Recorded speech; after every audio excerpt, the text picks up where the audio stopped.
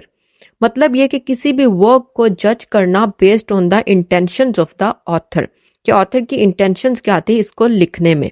तो उनका मानना ये है कि हमें कोई भी वर्क को इस बेसिस पर जज नहीं करना चाहिए, ऑथर की इंटेंशंस को साइड पे रखते हुए टेक्स्ट को इटसेल्फ एनालाइज करना चाहिए और जज करना चाहिए।